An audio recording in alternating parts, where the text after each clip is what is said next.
Mpendwa mtazamaji wa MS Online TV, na kukaribisha tena katika mwendelezo wa somo letu linalosema jifunze, jizoeze kuzijua na kuzielewa njia ambazo Mungu anasema na wewe. Kama ambavyo tulikuwa tumekwisha kuanza, huu ni wakati wetu mzuri sana wa kwenda kujifunza siri.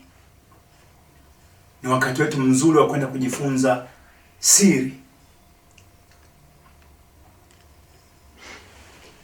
Nitamshukuru Mungu alafu tutaendelea. Baba, katika jina la Yesu Kristo ninakubariki kwa ajili ya wakati mzuri ambao Mungu umetupa neema mbele zako, Bwana. Katika jina la Yesu Kristo, neema ya kimungu itufunike tena tunapoendelea kuzipata hizi siri za kimungu, maana unasema siri zako zina wao wa kuchao. Bwana wa utukufu, nawe utawajulisha agano lako. Na asante kwa sababu umesema sisi ni mawakili wa siri zako. Huu ni wakati Bwana, kwa Roho Mtakatifu ujifunue, ujidhihirishe, utufunulie hata mafumbo magumu ya kimungu tukapate kuyaelewa. Ni katika jina la Yesu mwana wa Mungu naomba na kuamini. Amen. Karibu sana ndugu mtazamaji wa MS Online TV. Ujuzi, knowledge, maarifa ni nguvu. Unapopata knowledge unapata power. Knowledge is power. Maarifa ni nguvu. Na ndio maana kwenye masomo haya sasa, kama utafuatilia kwa umakini, kuna maarifa utakayoyapata yatakayo kunyanyua hatua nyingine ya maisha yako ya kiroho. Kwa nini tunao watu ambao wanamaliza mfungo wa siku 40, wanamaliza mfungo wa siku 40, wapumzika siku 2, wanaanza mfungo wa siku 21. Wakimaliza mfungo wa siku 21 wanapumzika kidogo, wanafanya 3 kavu wanaita. Wakitoka kwenye hiyo dry fasting wanaanzisha nyingine tena 40. Mwaka mzima ukiukusana wameishi kwenye maisha hayo tu, wakiunyima mwili, wakitaabisha nafsi. Lakini ukija kuangalia kwenye swala la utendaji kazi, ukiangalia watu wanaoperate kwa kiwango gani kiroho, hailingani na hiyo gharama walioilipa. Usizani mtu aliyefunga siku 40, 21, 7 kavu, huyu mtu umwambie jitahidi kufunga zaidi. Huyu mtu kinachopaswa kuongezwa kikawa sio hicho.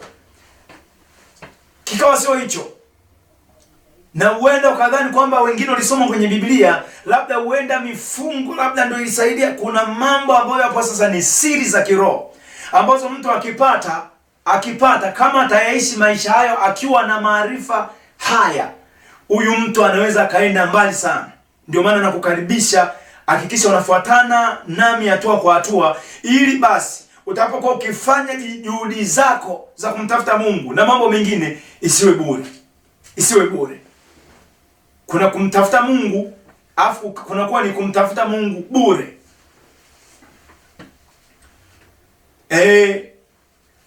Katika somo letu nilikuwa nimetambulisha mambo matatu ya msingi sana.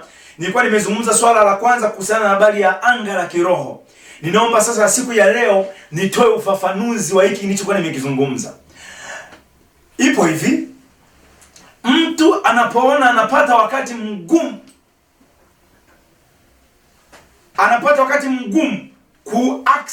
kuingia ulimwengu wa kiroho, huwa shida inakuwa ipo kwenye anga lake, the firmament. Roho ya mwanadamu inakuwa imeambatanishwa na anga la kiroho. Hilo anga lake la kiroho mtu likiwa limefunguka, basi namna yake anaweza kauingia ulimwengu wa kiroho inakuwa ni nyepesi sana. Na huyu mtu kama anga la kiroho alijafunguka, basi anaweza akawa na uwezo mdogo sana wa kuingia ulimwengu wa kiroho. Kwenye moja ya masomo yangu nilifafanua namna ambavyo mtu anapaswa kule rohoni kuna namna anafanywa kama induction. Kuna namna anafanywa kama orientation. Nani amekutambulisha kwenye huo ulimwengu usioonekana? The unseen world. Nani amekutambulisha kwenye ulimwengu usioonekana? Kuna mtu mwingine hajajazwa Roho Mtakatifu lakini anaonaga mambo ya rohoni.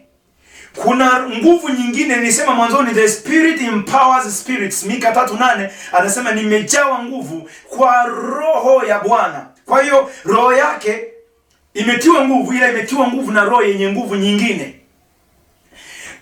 Niliwahi kuangalia kwenye mahubiri mwaka 2006 au 2007, niliwahi kuangalia kwenye session moja ya Scoan Emmanuel TV ya TB Joshua, kukawa America Deliverance of the Satanic General.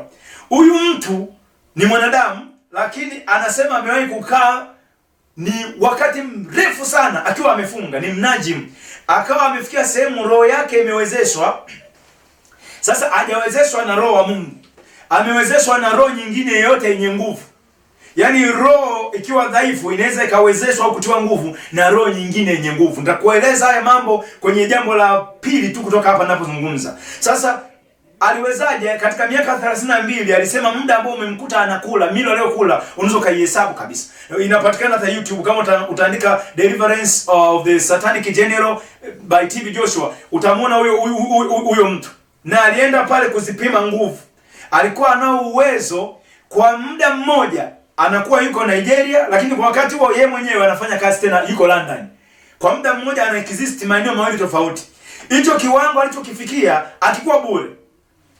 Kuna roho ilimwezesha kwenye ushuhuda wake huo. Sikupi kazi ya kuuamini au kutokuamini. Mimi nautumia kama mfano kwa sababu nao yafundisha yana demand hicho kitu anakitaka.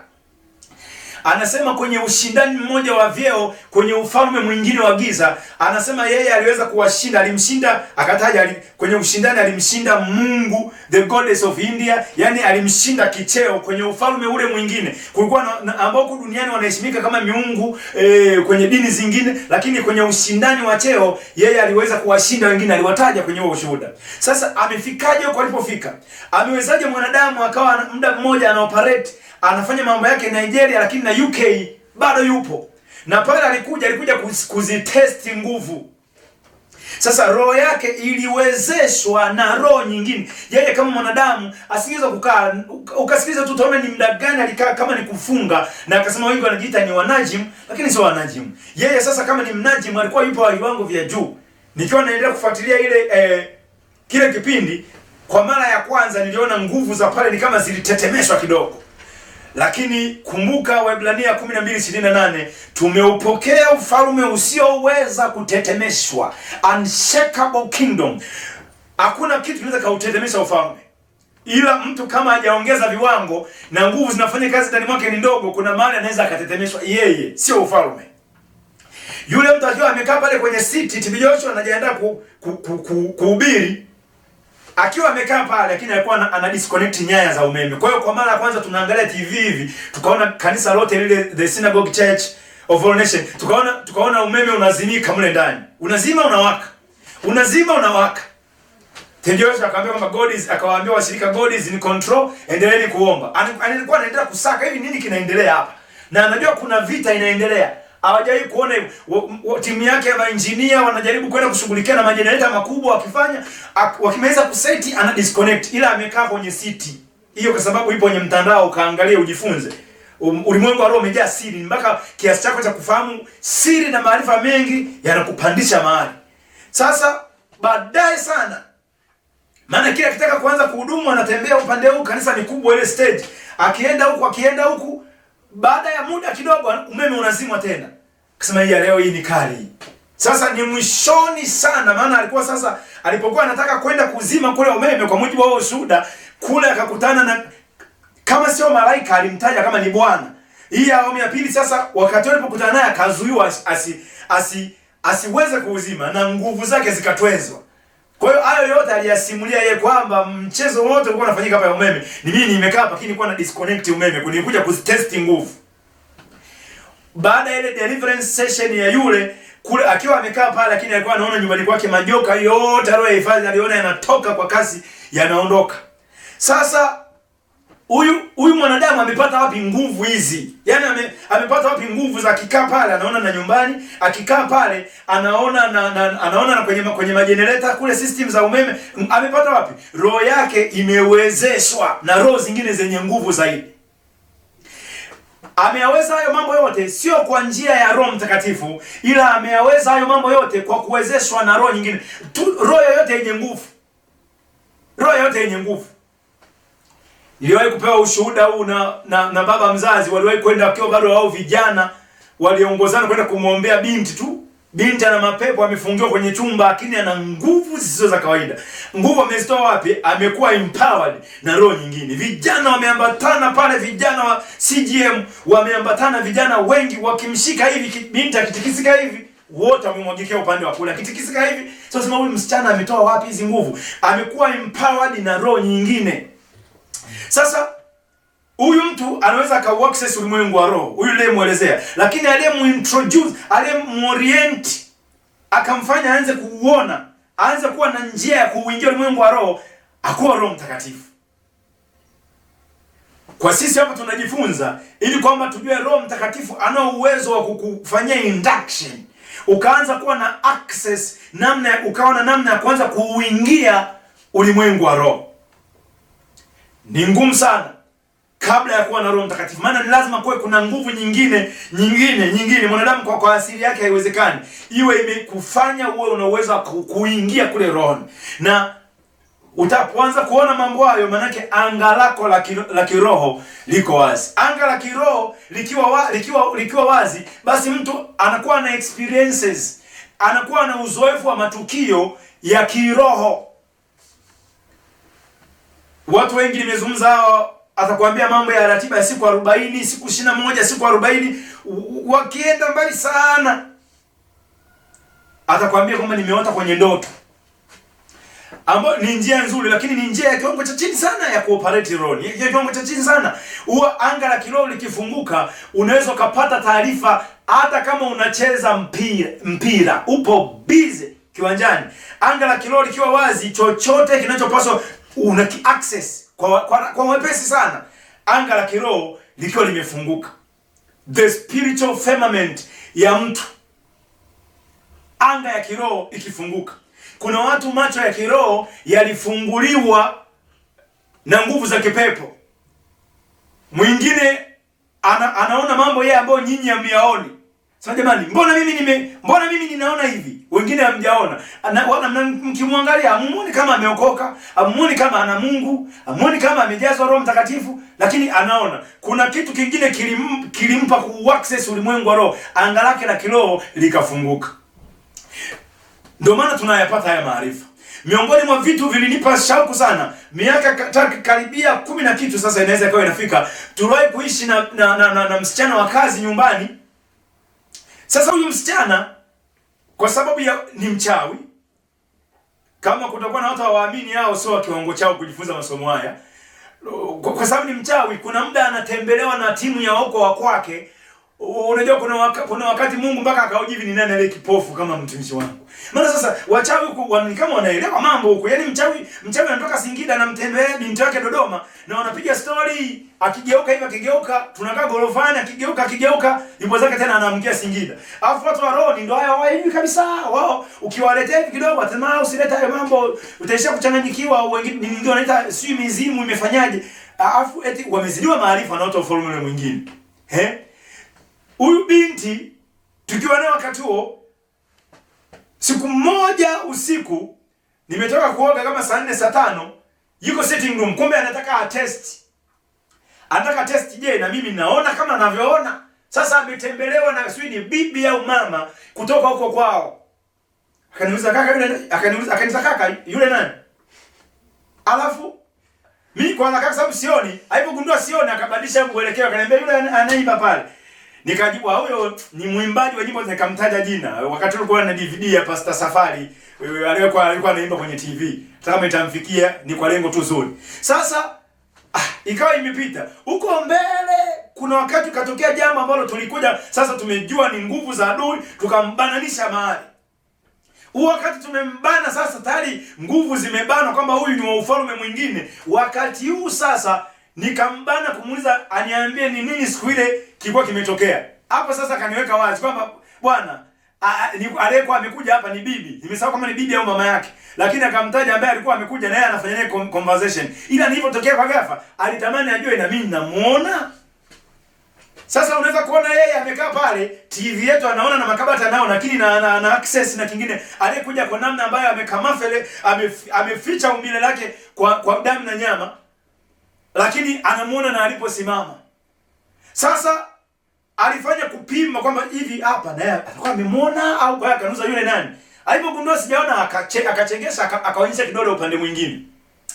Sasa lengo langu sio kukuonyesha udhaifu huo. Lengo langu ni kuonyesha namna ambavyo kwa kukosa kufunguliwa lile anga la kiroho la mtu anaweza kuwa na uzito sana ku-access ulimwengu wake wa kiroho. Na ndio maana nikasema kwenye kipindi kilichopita kwamba kama unaweza ukakaa na mtu ambaye ni mlozi, mchawi, anaua, analoga, anafanya vyote ukakaa naye kwa amani bila kusensi chochote, maana nyingi inakuwa ni matokeo ya anga la kiroho kuwa halijafunguka. Kulipaswa kuwe na repercussion, yani hivi falme hizi mbili zimekutana hapa, zimekutana hizi falme mbili. Namna hii na zitakuja, zote ni kingdoms. Wanasemaga kukiwa na equal charges hivi zina tabia ya kurepel, zitakataana, yani zitakataana. Haiwezekani city moja hivi safari ya moja kwa moja Ruvuma mpaka Tabora mkiwa mmekaa zenu na amani kabisa, mna akinunua na mwindi anakukatia, mnaendelea pamoja. Huyu mwenzako ni mlozi wa kula watu kabisa. Palipaswa kutokea namna fulani ya repercussion kama huo ukinzani wake hapo. Kama anga la kiroho likifunguliwa, litakuwa linarahisishia kazi ya kuona kinachoendelea upande mwingine. Ndio maana ni muhimu sana, na unapata haya maarifa sasa ili uanze kushughulika na mambo. Utapokuwa unaomba, ujue unaomba vitu gani. Anga la kiroho likishafunguka, nitayafundisha haya mambo mbele kidogo. Anga la kiroho la mtu likishafunguka, atakuwa ana operate kwenye kicho kiwango. Functionality ya huyo mtu, roho ya huyo mtu itakuwa ipo kwenye kiwango cha anga lake kufunguka. Haijalishi ameomba au hajaomba, amefunga au hajafunga. Kila kitakachokuja kwenye level ambayo namna yake ana function, anafanya kazi kwa Lord, kikija cha level yake anakiona. Hata kimkute muda huo, yani hiyo kutwa nzima yuko busy na biashara zake Kariakoo, hajaomba kabisa. Kikija kitu cha level ya kwake, tazungumza ya mambo hapo chini, ni lazima anakipata. Kwa kuna siri kubwa kuhusu utapoanza kuomba sasa. Wewe mtu kuomba, shughulika na anga lako, your firmament, ile expense yako ya kiroho, firmament, anga lako la kiroho lifunguke. Likishafunguka ule wakati huko, nilizungumza kidogo kwenye somo la ndoto, ule wakati huko for kabisa, anga la kiroho likiwa wazi, kifanyika chochote, kwa sababu anga lako la kiroho liko wazi, utakuwa na uwezo wa kukiona. Mungu akusaidie unenifuatilia. Hakikisha unadili na hilo. Na njia ni nyepesi tu. Kinachowazuia watu wengi mnaonisikiliza ni kwa sababu ya mafundisho uliyowahi kuyapata. Na wengine hakupata mafundisho. Kuna mtu ana juhudi nyingi za kiroho, juhudi nyingi pasipo maarifa. Kwa sasa mifungo yote ambayo tukikusanya kwa mwaka wenye siku 365 na robo, yeye kwenye huo mwaka anakuwa amefunga siku 200 na kitu. Mwingine hata zinafika siku 300. Kama mtu kila wiki ana siku 4-5 za kufunga, ukizidisha kwa idadi ya miezi, unaweza kwa idadi ya wiki 52 unaweza ukaelewa. Lakini huyu mtu bado, pamoja na haya yote, kuna namna firmament, anga lake la kiroho alijawa wazi. Wengine ni kwa sababu hawakupata msingi wa mafundisho. Kuna watumishi hapa duniani, wao wanajua hizo siri. Kila walomfundisha akaanza kufanya kazi kwenye kiwango hicho. Uwezo ukafanya kazi kwenye hivyo viwango, hata kufundishwa au hujafundishwa. Na huenda watu wanakaa kwa uoga, wanaogopa labda kuna namna kwamba hawayagusa, na wengi wana tabia ya kuto kuyagusa. Ingawa vile ni ngumu kuyagusa kama mtu yeye mwenyewe personally, kibinafsi hayaishi hayo mambo. Sasa kuna mambo kadhaa ambayo mtu anaweza akayafanya. Nataka nizungumze kuhusiana na mambo ya anga la kiroho la mtu. Kuna watu ambao malezo walioyapata kiroho, mafundisho walioyasikia mara kwa mara, yalikuwa yana viwango vilivyowaruhusu hao watu waweze kutenda kazi huko, sababu wanaoyasikia ni hayo. Kuna watumishi wa Mungu ambao unawafahamu, waliwachukua tu vijana wao mashemasi, wengine walichukua vijana wao makameraman, ila wakakaa nao wakawatrain. Yale maarifa yalipoingia, yale maarifa waliyosikia yakawafungulia kitu kingine, anga zao za kiroho zikafunguka, wakaanza kufanya kazi kwenye viwango hivyo vya kiwango cha mafunuo ya kimungu walioyapata. Kama utayasikia mambo fulani hivi,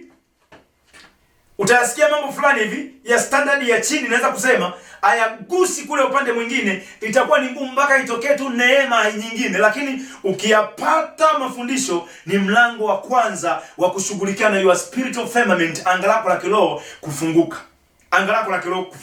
Kwa hiyo kuna watu walipata mwanya wa kuanza ku-access, wakawa oriented kwenye ule ulimwengu ule mwingine usioonekana, kwa sababu ya aina ya mafundisho walioyasikia tena na tena.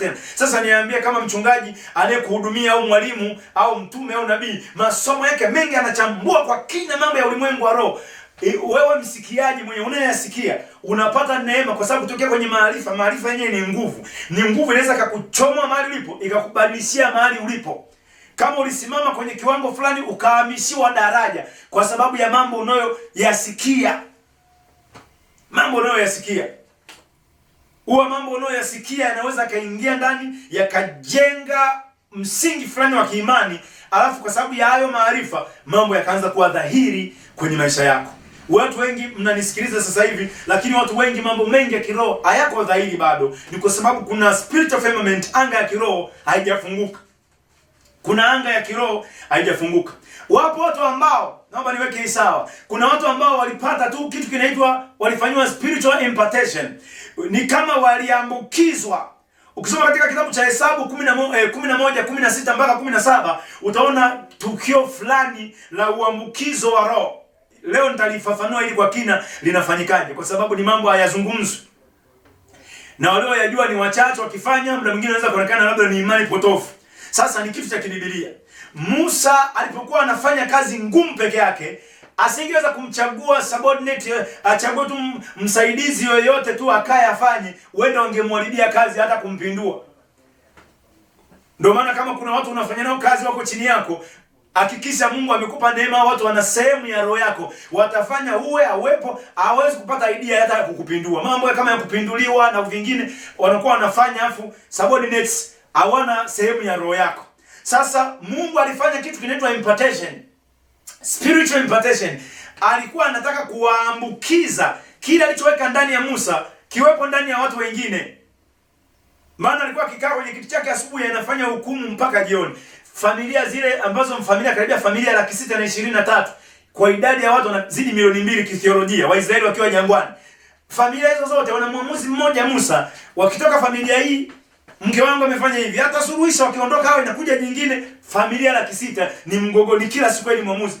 Yethro au Yeweli ambaye ndio huyo Yethro, kwa na Midia akamwambia mke wangu utachoka.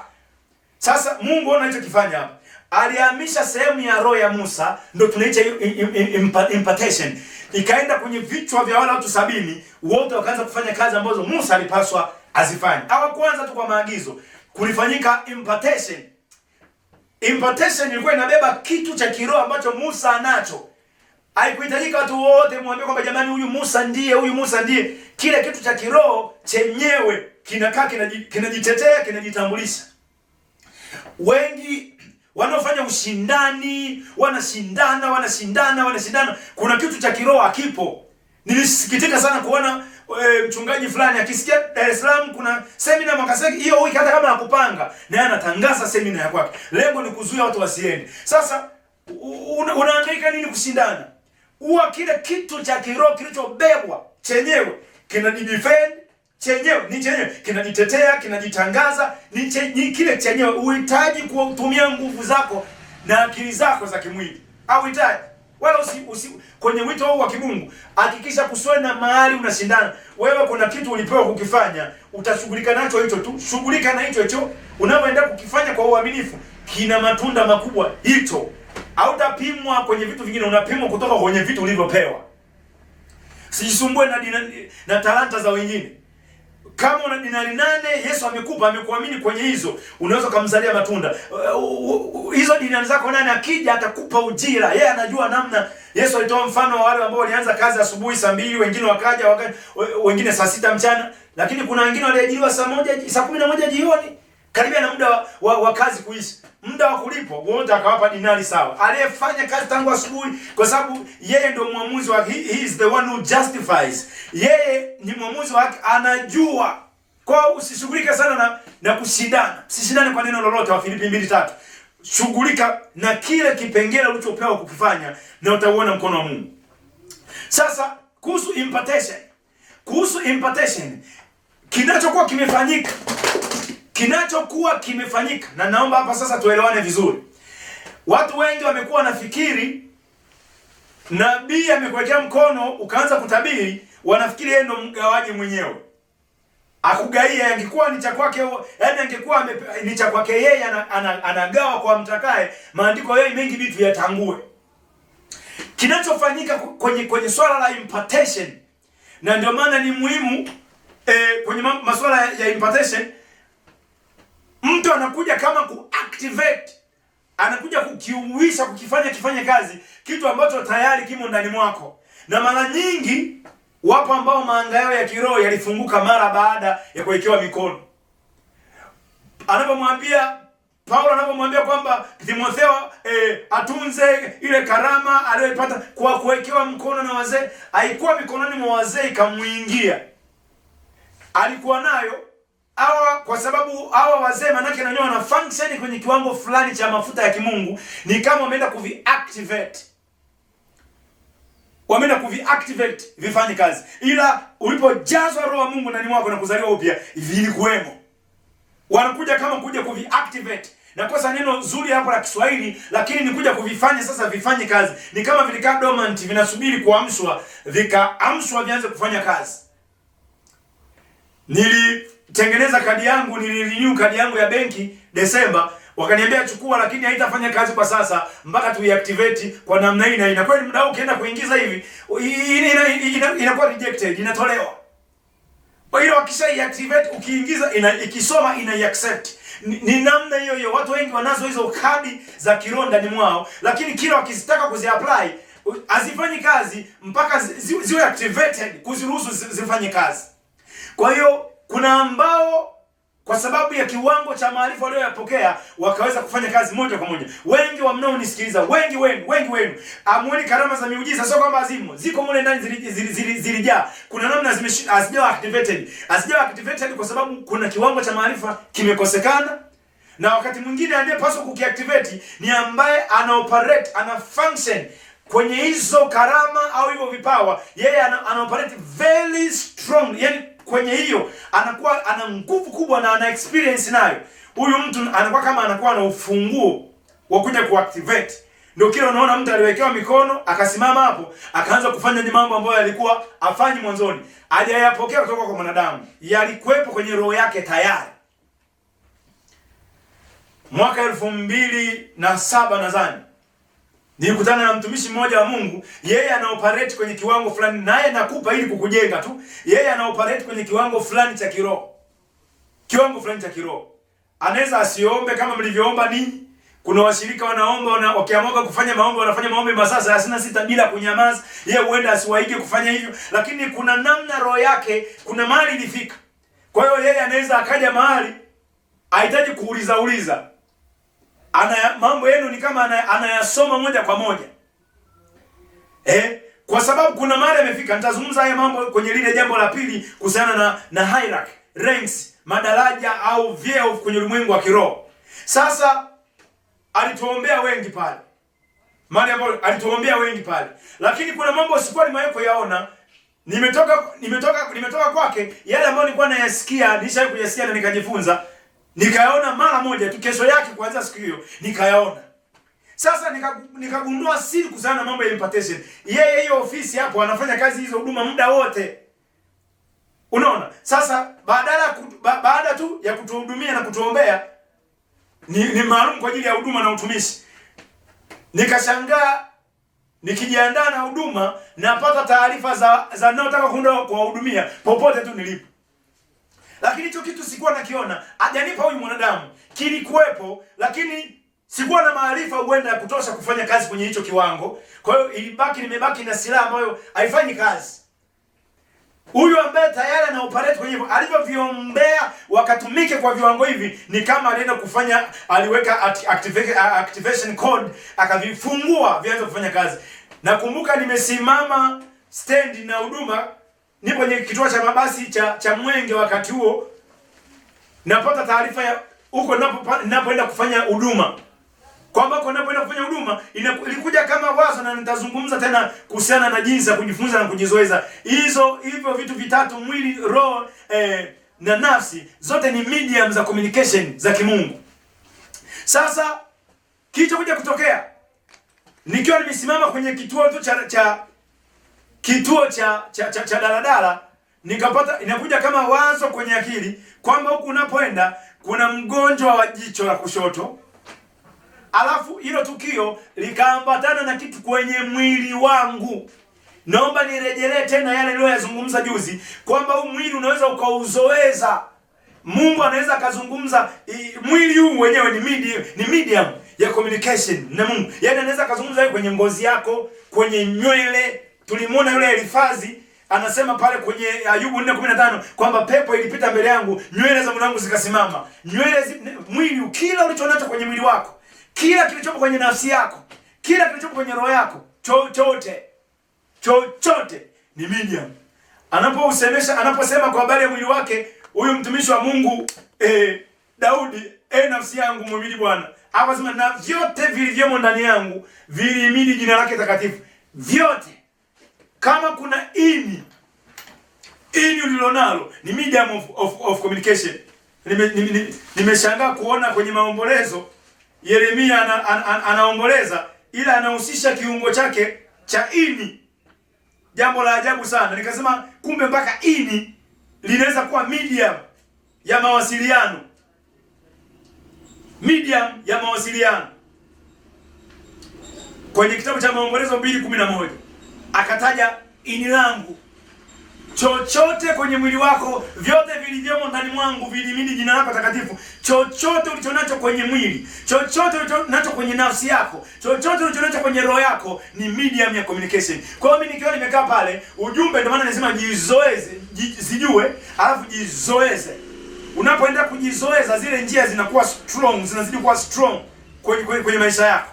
Sasa ona muunganiko ulivyokuwa. Wakati limekuja wazo la kwamba kuna mgonjwa wa jicho langu la upande wa kushoto likafanywa mawasiliano, likasheki, likatikisika, mpaka nikawa sijaona hivi vitu, likatetemeka, afu likakaa sawa, mpaka lilijifumba likatetemeka. Ni mguso ambao hizo gestures mbalimbali zinazoweza kujitokeza na vitu vingine vyote, zote ni njia za mawasiliano. Kwa hiyo wakati wazo linakuja kuna mgonjwa wa jicho husika likajifumba na kutetemeka, likatoa ishara fulani, ili mradi nijue kama ka shot kamepiga hivi kwa haraka. Kwa ujumbe ukaka, kumbe kuna mgonjwa wa jicho, ila jicho lenyewe ni la upande fulani. Maana sasa kuna wakati location unaweza ukatajiwa kila kitu kwa usahihi, siwe kama umebahatisha. Ukisema na kuna mtu anasumbuliwa na jicho, aisee, wenye matatizo ya macho wako wengi. Kwa hiyo inaweza kaonekana ni ubashiri wa kujaribisha, lakini exactly ukajua ni jicho la kushoto, shida yake ni hivi na hivi na hivi na hivi, kwa sababu taarifa zimekuja. Unaweza kuona sasa hapo nafsi yangu imetumika, afu na mwili wangu umetumiwa kupata taarifa. Kwenye nafsi limekuja wazo, maana kwenye nafsi ya mwanadamu ndio kuna utashi, kuna akili, kuna hisia, uwezo wa kufanya maamuzi na mambo mengine yote yameambatanishwa na nafsi. Niwahi kuifafanua nafsi kama driving force. Lakini sasa utaona ujumbe umekuja kama wazo ndani ya nafsi, alafu huku mwili umepokea signals za kuconfirm, kuthibitisha kilichopokelewa kwenye nafsi kule ndani. Kwa hiyo kama Mungu amenena na mimi sio kwa verbal voice, kwa sauti ya kusikika, amezungumza kwa wazo la nafsi, mwili umedaka signals zile za Mungu, kumetokea kitu cha kunijulisha kama signal, kaishara kamekuja.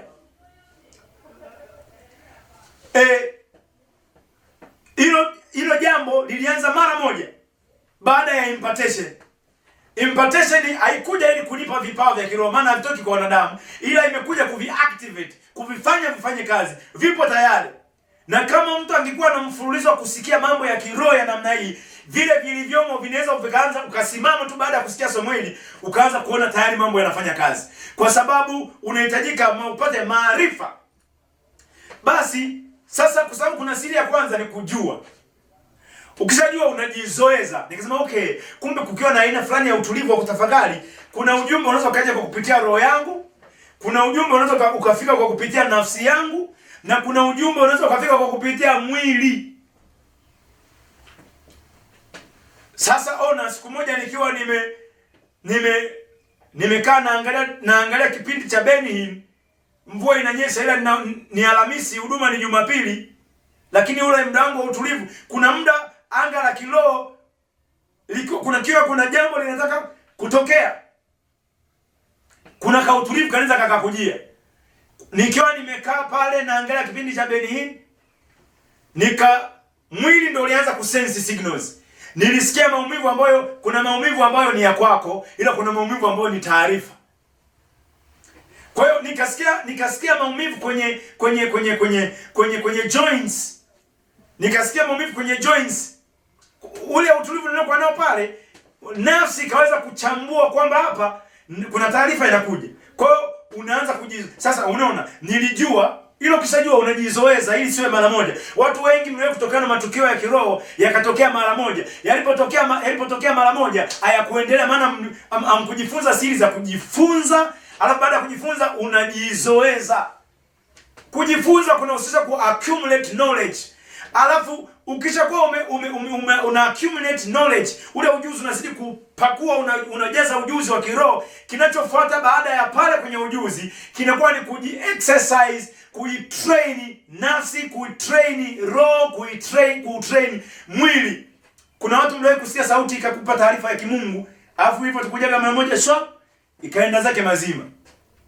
Sasa kumbe kuna siri ya unaweza kujua ujumbe umekuja kwenye nafsi yako, ujumbe umekuja kwenye mwili wako, au ujumbe umekuja kwenye roho yako. Siku moja nilikuwa nimekaa na mchungaji mmoja wa EAGT, imepita miaka mingi, kitu kama mwaka 2008. Tulikuwa tumekaa nje ya kanisa tunapunga upepo na kuzungumza, akawa anamuona binti anapita kwa kule, binti anapita barabarani kama vile hayupo kabisa. Kumbe muda huo ametoka kurudisha vitu fulani vya watu walichukua, ameenda kuwarudishia ili arudi nyumbani akajinyonge. Alishaandaa kamba, ameshafanya kila kitu. Sasa hataki huko watu wasumbuke wengine, anasawazisha mambo. Akiwa anarudi zake, yani anaangalia, anatembea kwa anaangalia chini, akilini mwake ameweka jambo moja tu, kujiua. Sasa mnakutanaga na watu wengi wanaenda kutana na majanga, lakini kwa sababu ya anga la kiroho kwa halijafunguka, yanapita tu. Anga la kiroho likiwa wazi ni kama linakupa kutangulia mbele ya matukio.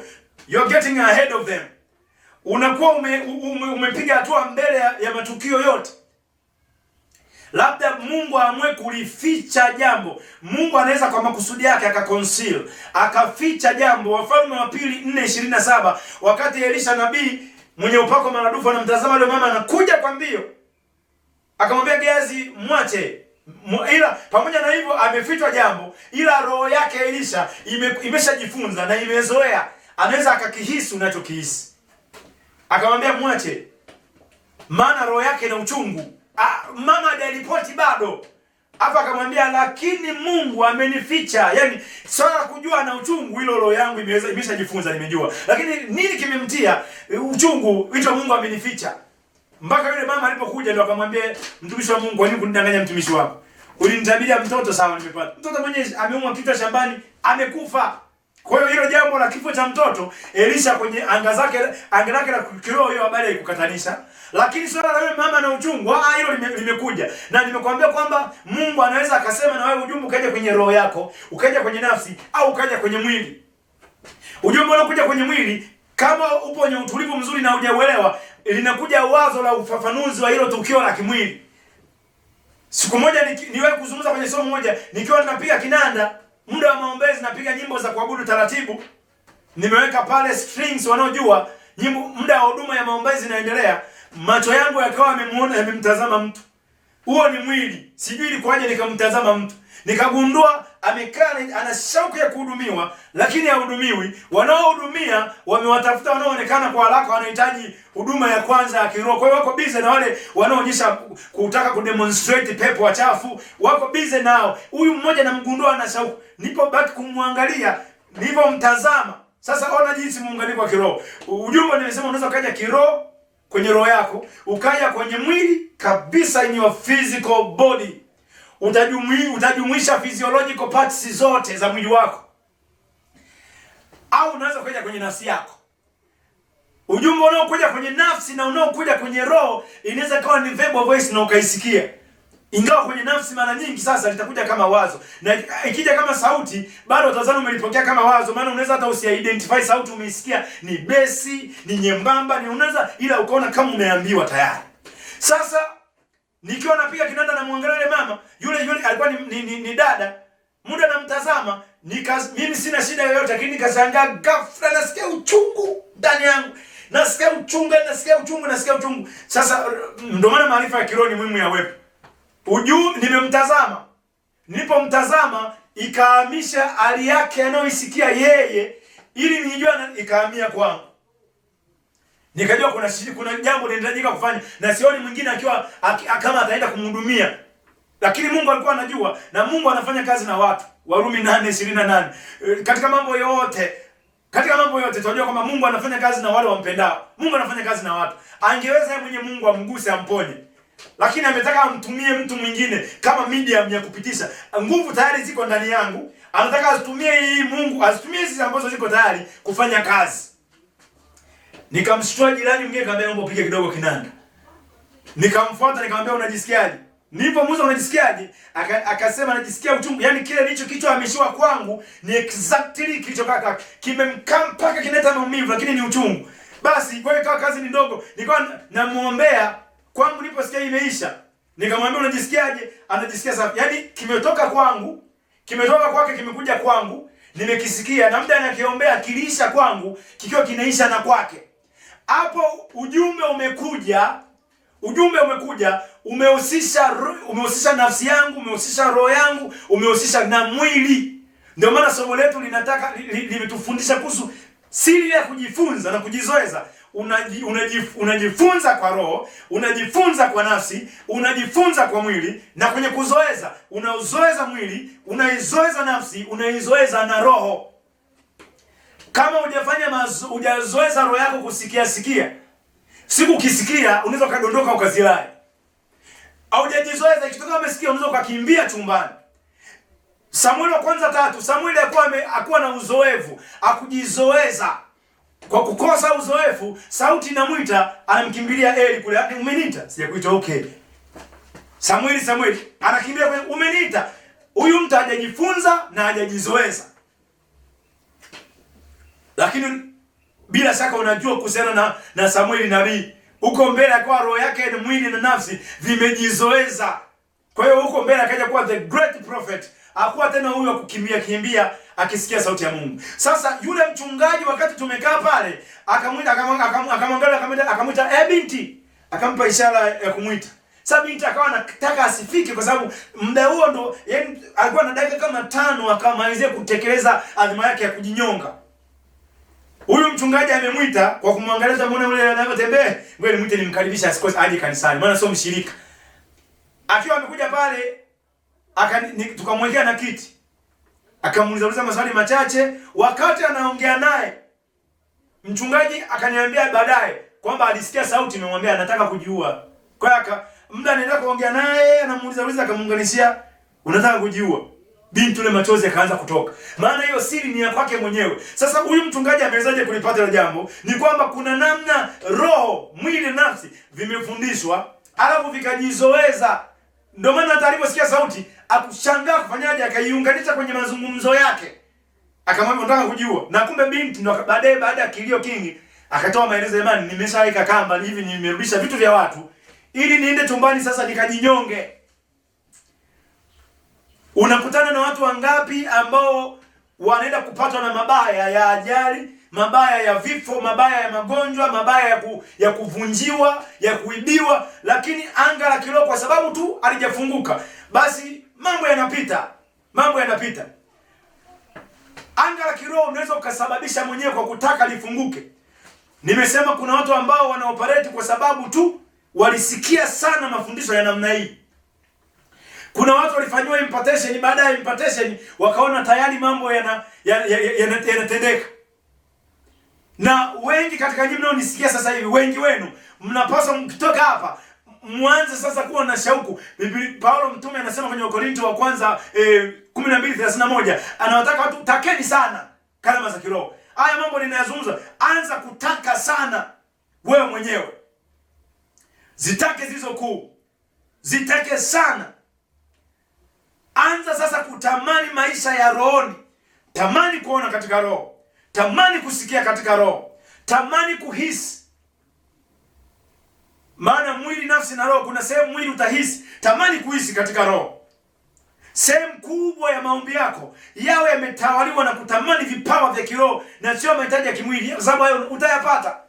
Utapokuwa busy sana kuombea upate gari, sio mbaya ukapata gari. Lakini unaonaje ukawa na shauku kubwa, una miezi 3 unamlingana Bwana, kuna jambo mahali pa kiroho unatamani ufike.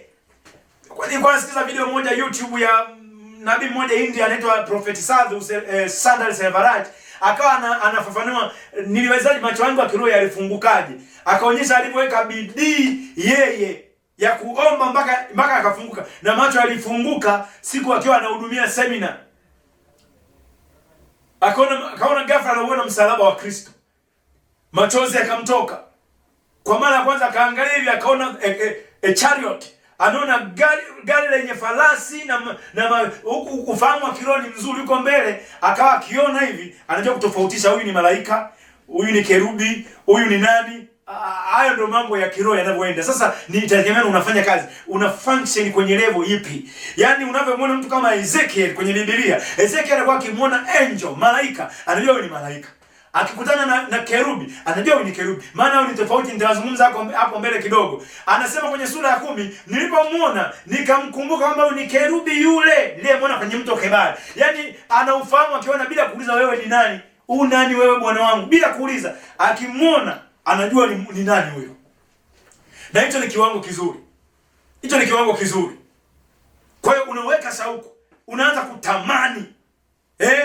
Unatamani kuona katika roho, unatamani kuishi maisha ya kiroho, unatamani kuhisi katika roho, unatamani kusikia katika roho.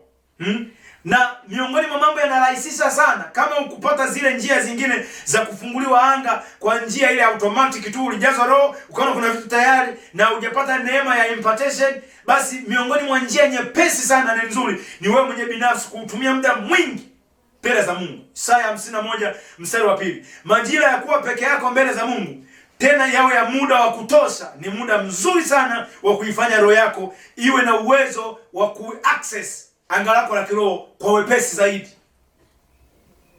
Kwa wepesi zaidi. Hapa kwangu nimeandika point moja ya msingi itakusaidia. Nimeandika maana ni ngumu sana kumtumikia Mungu ambaye ni roho ukiwa haupo rohoni.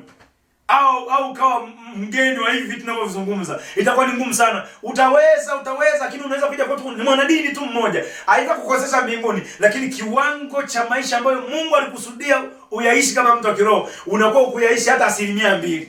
Na mbinguni umeenda. Hautalalamika sana kama taji itakuwa ni ya nyasi, kwa sababu ulifanya bidii kubwa pasipo maarifa.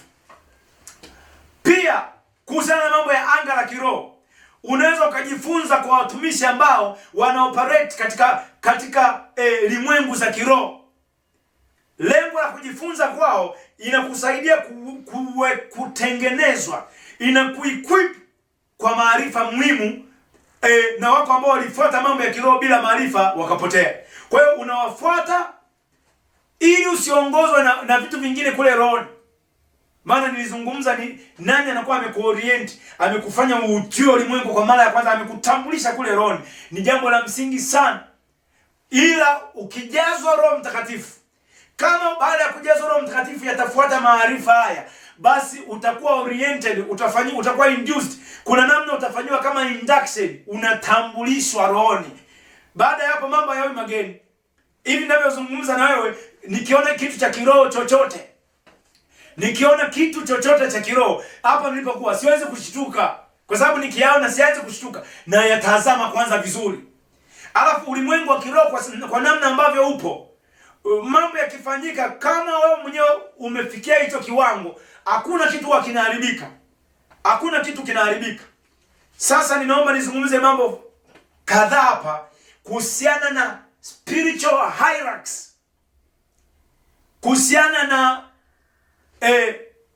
vyeo au madaraja ya kiroho,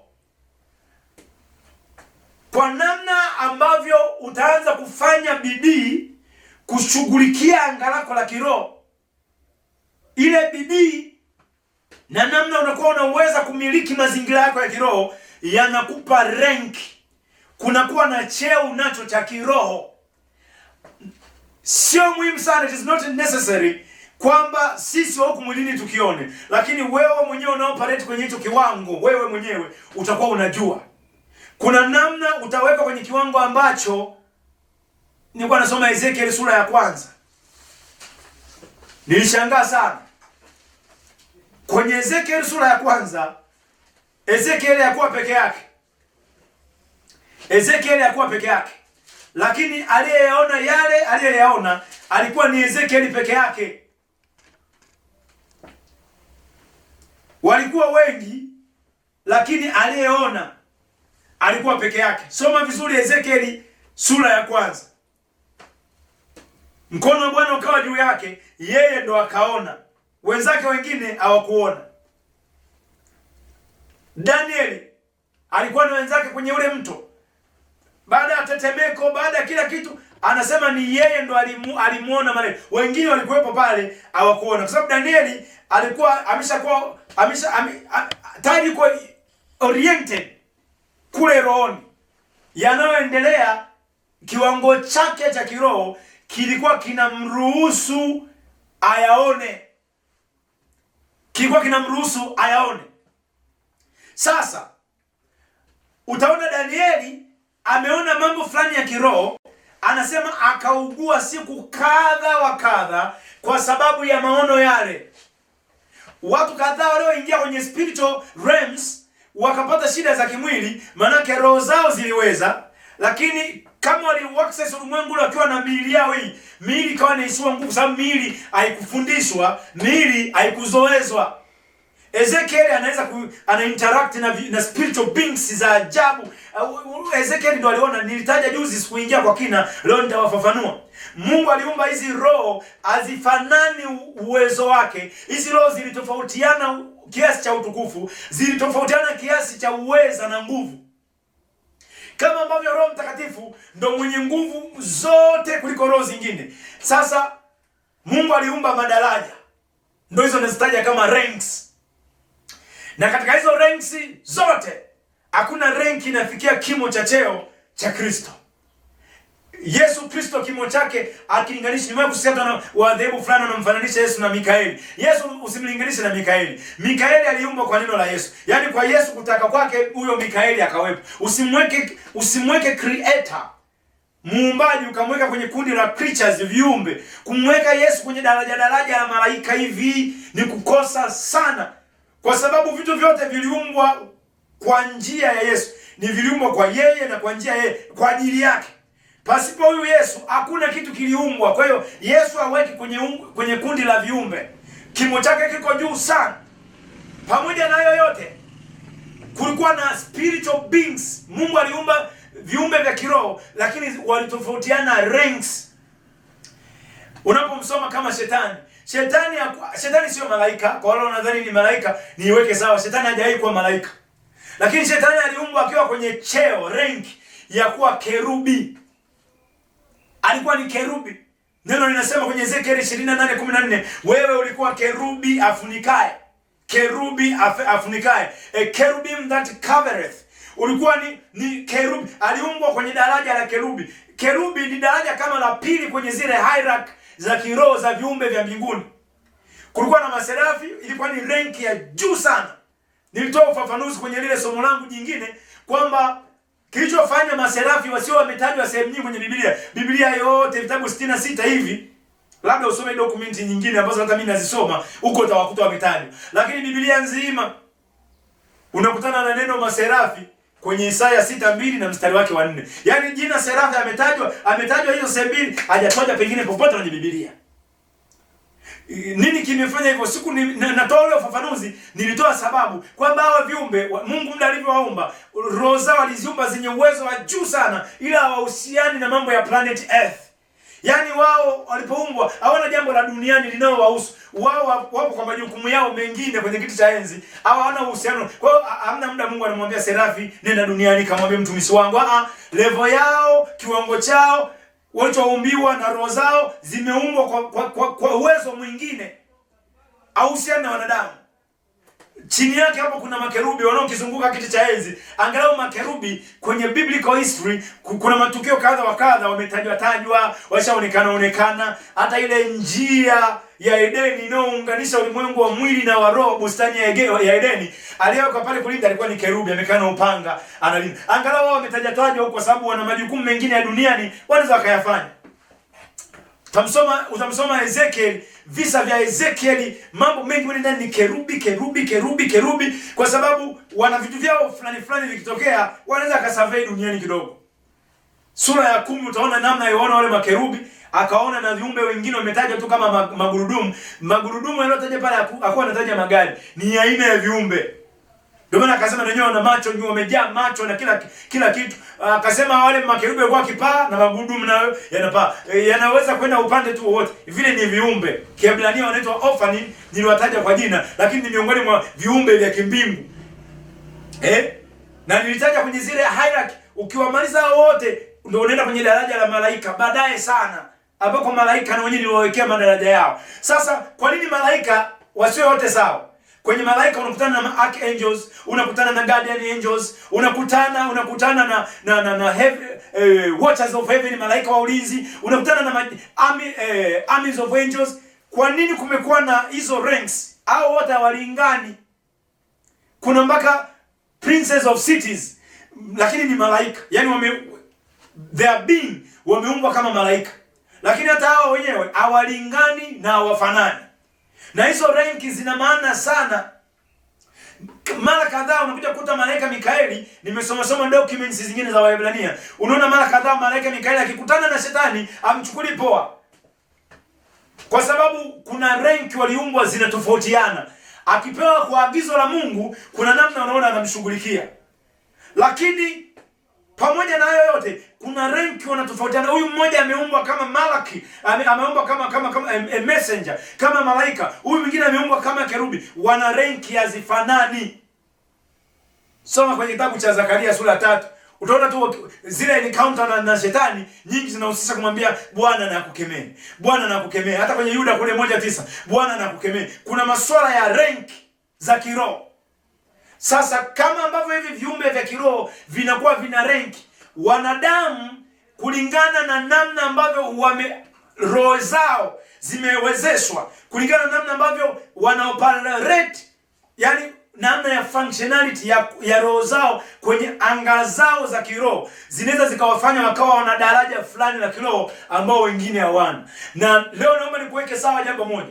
Sasa hivi tuna watumishi wengi, lakini kuna mambo yameendelea duniani, hawana neno la Bwana kuhusu hayo. Wameamua kuendelea tu. Yaani nyinyi mnaona dunia kuna jambo mlihitaji kutoka kwa Bwana, lakini anakuja na somo lingine tu la uchumba na ndoa, wakati ambako mnaona kuna jambo mlipaswa kusikia. Hata mkimlazimisha hawezi kuleta huo mwingine, kwa sababu hana neno la kutoka kwa Bwana la kuhusu alio. Yehoshafati anaongea na Ahabu kuhusiana tutafute mtu wa Mungu. Yaani alikuwa anajua kuna wasemaji wengi hapa, manabii wabaya. Kuna wengi hapa. Anasema hivi hakuna mtu wa Mungu yeyote huu tukataka neno la Bwana kwake. Alijua kama kuna mtu ana cheo kwenye palace ya mfalme, lakini hata tukimsaka mafichoni analo neno la Bwana. Na kweli akasema Bwana, kuna mtu hapa mmoja hapa Bwana anaitwa Elisha. Huyo tunaweza tukauza Bwana kwake. Sasa Elisha wakati alikuwa ni Mikaya bin Imla, ana viwango vyake, ana operate kama prophet. Haijalishi mmemficha pangoni, haijalishi mmemuingiza chini ya uvungu. Ndio maana wanaokazana kuonekana, wanakazana kujipromo, wanakazana, hawajajua tu siri za kiroho. Walipaswa wapambane na rank zao rohoni. Unasakaje umaarufu huku nje, rohoni ukiwa empty set? Saka kujitajirisha kwanza kule ndani. Saka kutajirisha kiwango cha kiroho. Ukifichwa popote, yale yaliyopo ya rohoni yenyewe yatakuweka juu. Yatakuweka juu. Sasa Mikaya amekuwa despised, ameachwa huko, lakini akisema Bwana kuna mtu neno la Bwana tutalipata kwake. Nana wasingemfuata, Mikaya angetulia zake na ujumbe. Kumbe mchakato unaendelea hapa. Mfalme wa Israeli, manabii wanamtabiria kwea Ramoth Gileadi. Kumbe kuna nabii kwa mitulia zake, kiwango chake cha kiroho anacho operate, mataarifa yote yanayotaka kutokea kule anayapata huko alipo. Wasingemfuata, wasingejua. Ila walipothubutu kusema mleteni tumuulize Mikaya, akawaambia nilikuwa katika roho nikaona haya. Wasingemuuliza, asingewaambia. Anasema nikiwa mbele za Bwana akatoka pepo akasema kwamba mimi nitashuka nikamdanganye mfalme wa Israeli. Akaulizwa utafanyaje? Yaani Mungu anamuuliza yule pepo, utafanyaje kumdanganya? Yule pepo akasema nitajifanya kwa pepo wa uongo, nitaingia kwenye vinywa vya manabii wake, watamtabiria uongo. Akwae Ramoth Gileadi akaangamizwa. Ila wote watamtabiria nenda ukwae ukashinde. Kwa Ramoth Gileadi ukashinde. Sasa unakuja kuona kumbe muda huo mchakato unafanyika. Kuna nabii Mikaya amekaa hapa anashuhudia mambo yanayoendelea mbinguni. Yaani kikao cha mbinguni yeye anakishuhudia, na nitazungumza hapo chini. Sasa unapomwona Mikaya, kuna watu wanaoperate kiwango cha Mikaya. Kuna watu wanaoperate kiwango cha Elisha. Kuna watu wanaoperate kiwango cha Elia. Kuna watu wanaoperate, kuna viwango, hizo ranks, rohoni hizo ranks zipo.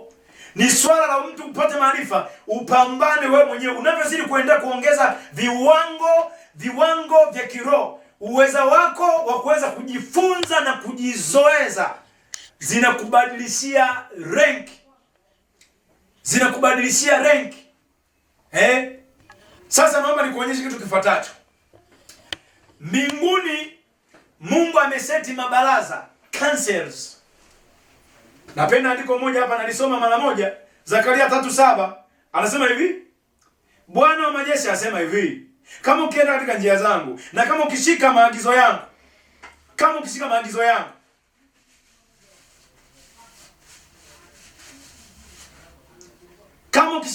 yangu, anasema hivi, ndipo utakapohukumu nyumba yangu na utazilinda nyua zangu, nami nitakupa nafasi ya kukaribia kati yao wasimamao karibu. Yaani kumbe kule mbinguni kwenye zile councils za kimungu, unaweza ukawa unaishi duniani, lakini kuna moja ya council kulingana na umefika rank ipi kiroho. Kukawa kuna council una function na unaiattend hiyo ukiwa duniani. Kile kikao kilichokaliwa mbinguni kujadili swala la Israeli, mfalme wa Israeli kuungana na mfalme wa Yuda Yehoshafat kwenda kuvamia, aidha wavamia au wasivamie Ramoth Gileadi. Mjadala ule ulifanyika kwenye moja ya councils ya kule mbinguni. Hiyo council, kwa sababu Mikaya bin Imla ameufikia level fulani ya kiroho, yeye aliweza kuattend. Na kwa sababu yeye alikuwa na information zote, ndio maana anasimulia kama alikuwa naye amepanda. Kwa sababu roho yake imezoezwa na mambo yakafanyika ya kiwango yenye renki ya kwake. Bila shaka umewahi kusikia kuhusiana na Enoko. Kwa wanaosoma Biblia watakuwa wanafahamu kwa uchache, na wanaotumia sources zingine watakuwa wanafahamu kwa upana wake. Enoko alikuwa anatembea na Mungu. Hayo ndio mambo unaweza kuyapata kwa haraka kwenye Mwanzo 5:24, 25, 26. Lakini mbali na hilo, Enoko roho yake, Enoko mwili wake, Enoko nafsi yake ilifunzwa, ikazoezwa mambo ya kiroho. Na kwa sababu ilizoezwa sana mambo ya kiroho, kuna mahali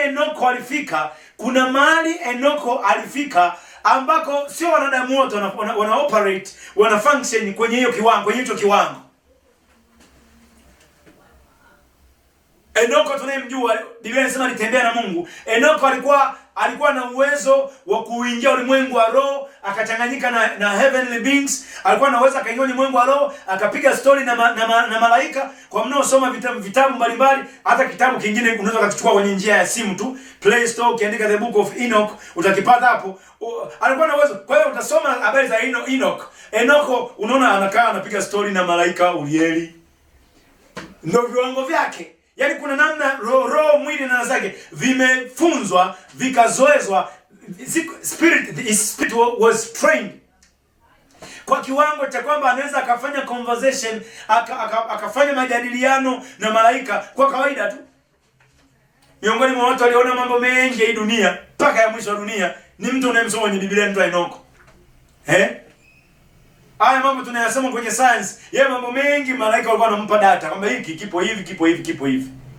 Nimeshangaa kuona kwenye kitabu cha Enoko alionyeshwa mambo ya mizunguko ya jua, mzunguko wa dunia, mwezi kuvizunguka jua. Hayo mambo tunayoyafundisha darasani ya rotation revolution. Enoko alipewa lecture na malaika, alifafanua yote, idadi ya siku kwenye mwezi, idadi ya siku kwenye mwaka, yote alikuwa anajua muda mrefu. Yaani kabla ya hawa modern scientists wetu kuyaweka haya mambo kwenye lugha ya kisasa.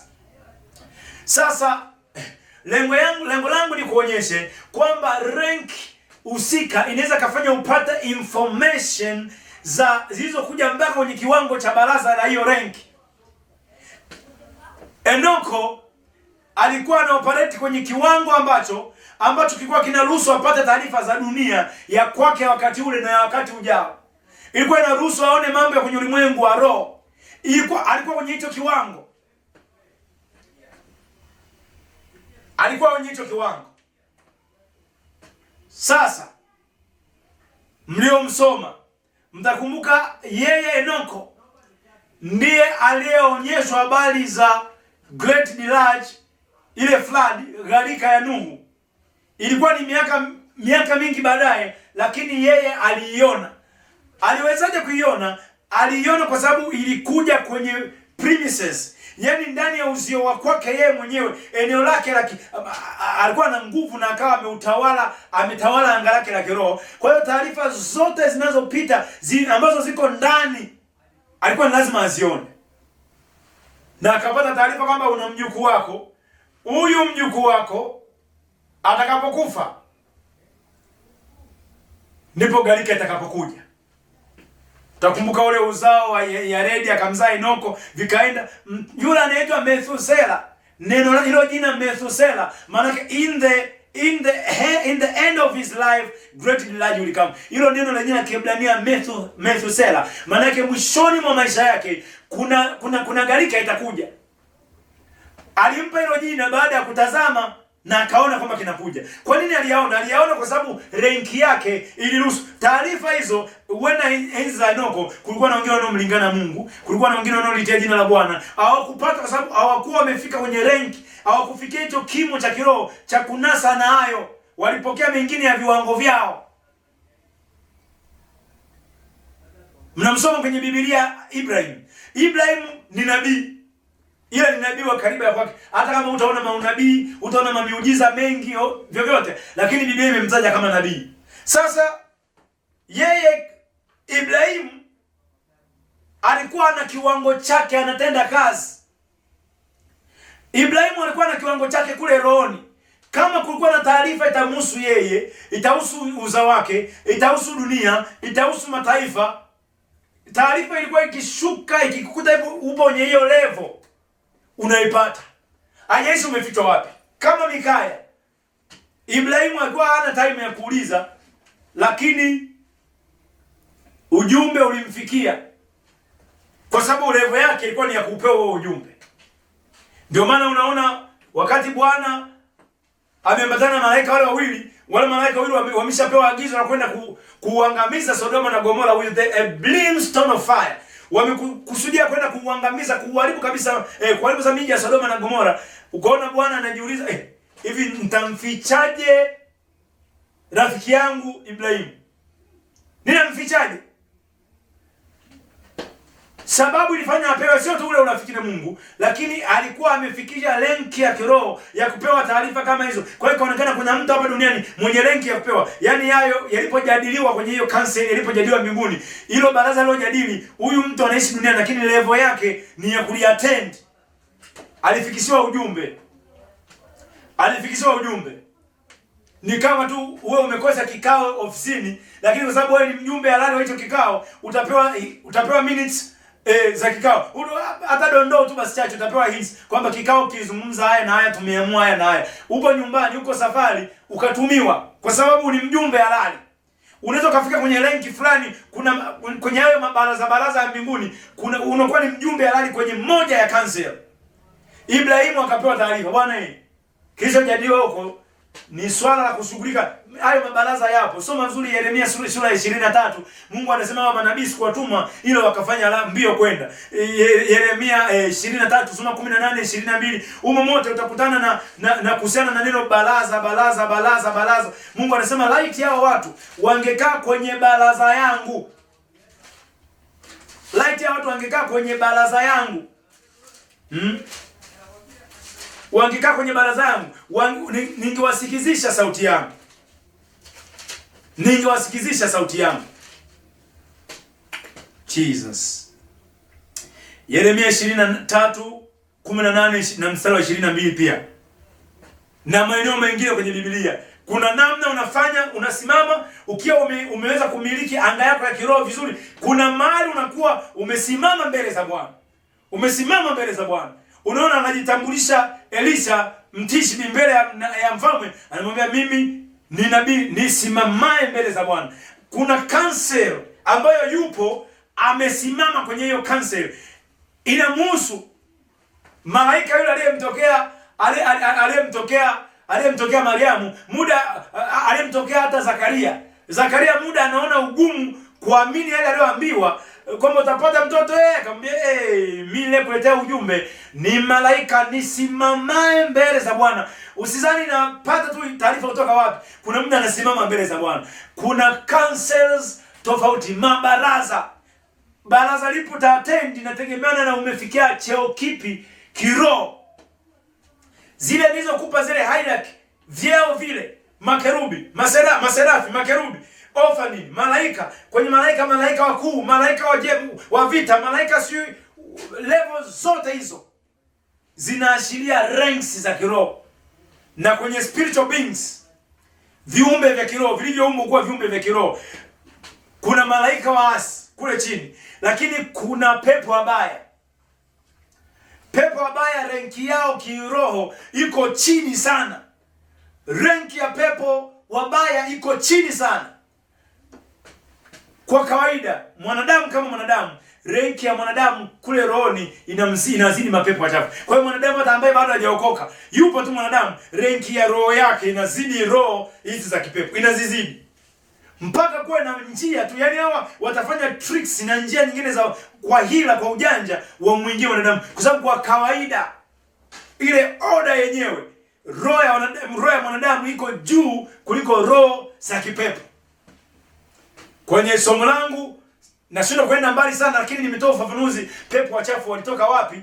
Hawapo katika zile roho za mbinguni. Na kwa sababu hiyo roho zao hazina daraja kama roho za wanadamu. Roho za wanadamu ziko juu kuliko roho za kipepo. Hiyo ni nature ya uumbaji na order ya rohoni. Kwa hiyo sasa utaona kwamba hizi ranks, hivi vyeo, kimo cha cheo cha rohoni ndio kitakuruhusu uhudhurie baraza lipi kwenye yale mabaraza ya Mungu. Na taarifa zinapokuja sasa, taarifa zinakuja zikiwa zimehusisha mabaraza fulani. Kuna taarifa itakuja itaishia baraza fulani. Walio kwenye level hiyo watapata taarifa. Ndio sababu unakuja kukuta kuna nabii yupo Tanzania, yeye anaona mambo yanahusu watu tu. Yeye ni one to one. Anaweza mambo ya watu tu hayo. Lakini kwamba kuna corona inakuja, hicho hajajipata kabisa. Maana taarifa ilishuka mpaka kwenye level ambayo sio yeye ana function. Kwa hiyo hilo hajalipata. Ila unaona amefundua mambo yako ya ndoa, amefundua mambo ya ofisini kwako, kwa sababu anapo function roho yake imefunzwa na kuzoezwa kwenye kiwango hicho.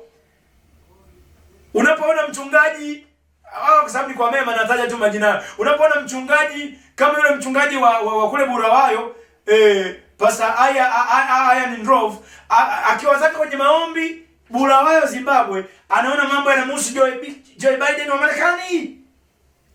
Kwa hiyo kila akitokeza kanisani, the Spirit of God anaanza kusema nimeona rais wa Marekani, anajikwaa, anaanguka, anafanya hivi, inapita miezi 2-3 linatokea tukio hilo hilo. Amewezaje kuletewa akiwa kule? Roho yake sio kama Mungu anaanza kufanya kwamba huyu nampa huyu namnyima. Information zimeshuka kwamba kuna jambo hili linaenda kutokea Marekani. Kwa hiyo ni swala la mtu aliyefikia hiyo rank, yeye mwenyewe mwenye kicho kimo analiona. Kule kutokea tsunami Desemba 2004. Ile tsunami it claimed a lot of lives.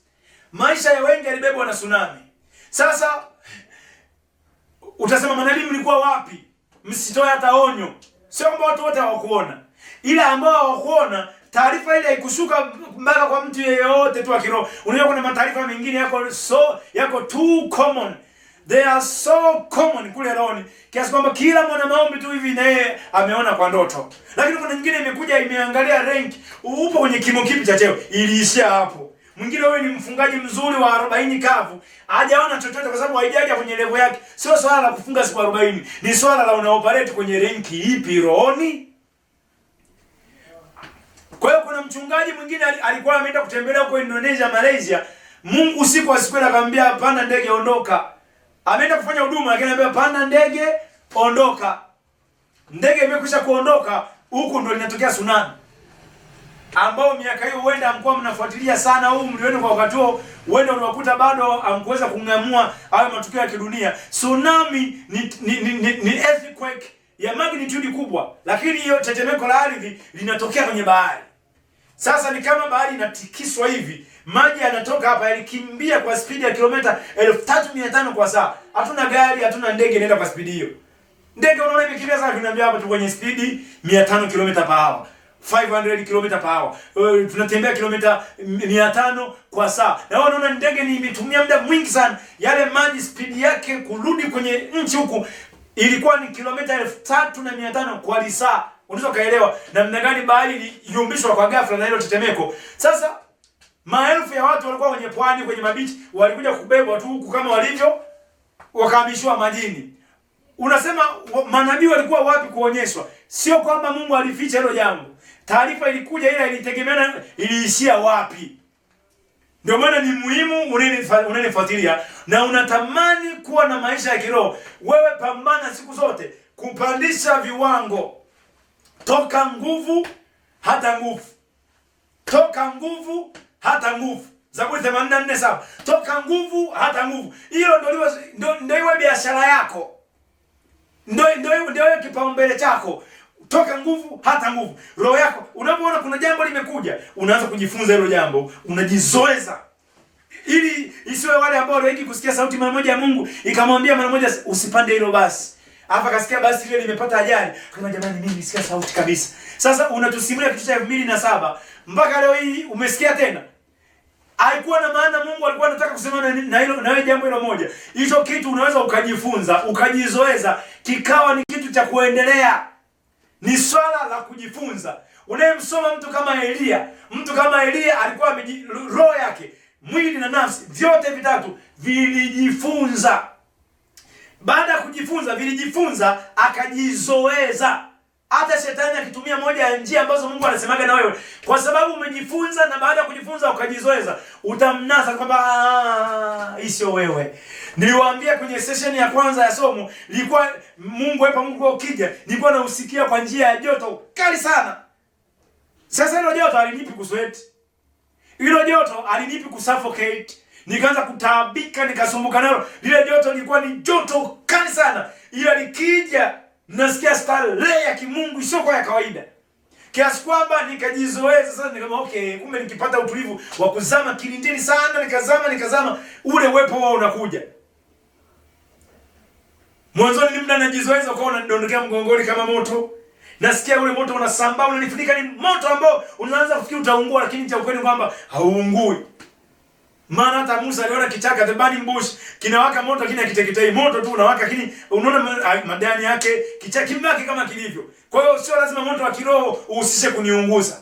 Sasa baada ya kuzoea, ukawa kuna muda mwingine usikia unapanda wa kutoka miguuni, na ukija nasikia ile raha ya kimungu, naona nizidi kumwabudu Mungu. Shetani kuna siku aka counterfeit, akafanya photocopy ya hicho nilichokizoea.